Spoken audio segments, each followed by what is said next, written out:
আসসালামু আলাইকুম, সবাই কেমন আছেন? আশা করি আল্লাহর অশেষ রহমতে সবাই ভালো আছেন। আমার ছাদের গাছে মরিচ হয়েছে, কাঁচা মরিচ, বোম্বাই মরিচ। অবশ্য গাছগুলো রোদ্রে লাল হয়ে গেছে। পুঁইশাকগুলো তো প্রায় মরা মরা পালা, কারণ এতদিন আমি বাড়ি ছিলাম না, তাই এগুলোর যত্ন নেওয়া হয় নাই। আমার শাশুড়ি হয়তো মাঝে মাঝে একটু পানি দিয়েছে। মোরগ ফুল গাছগুলো অনেক লম্বা হয়ে গেছে, বাট পাতা নাই, সব রোদ্রে শুকিয়ে পড়ে গেছে।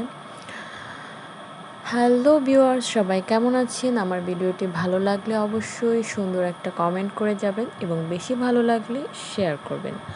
আমাদের বাসার পাশের ছাদটায় কত সুন্দর গাছপালা হয়েছে, অনেক সুন্দর। কিন্তু আমার গাছগুলো রোদ্রে একদম মরা মরা পালা। এত রোদ পড়ে আমাদের ছাদে, যা বলার বাইরে। রাত্রে ঘুমানো যায় না ছাদের গরমে। ফ্যানের বাতাসটা পর্যন্ত আগুন বের হয়, কোনো ফ্যানে কাজ হয় না। 2টা ফ্যান চলে, তারপরও গরম আর গরম।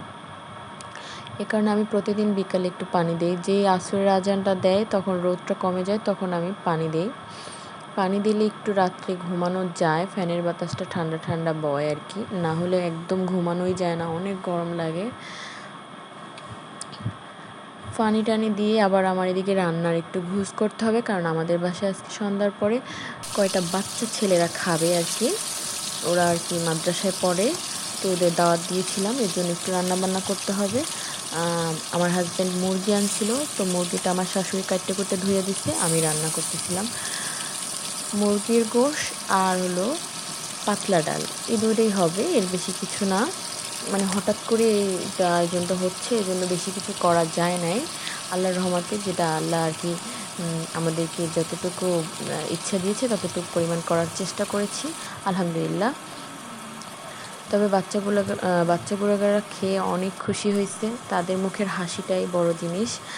সেগুলো আমি ভিডিওতে নিতে পারি নাই অবশ্য, কারণ তখন ভিডিও করা যায় না। আমার শ্বশুর ছিল, আরও কয়েকজন ছিল, এই জন্য ভিডিও করলে কী না কী ভাবে, তাই ওগুলো আমি ভিডিও করি না। আমি শুধু আমার রান্নাবাড়াগুলোই ভিডিও করেছিলাম।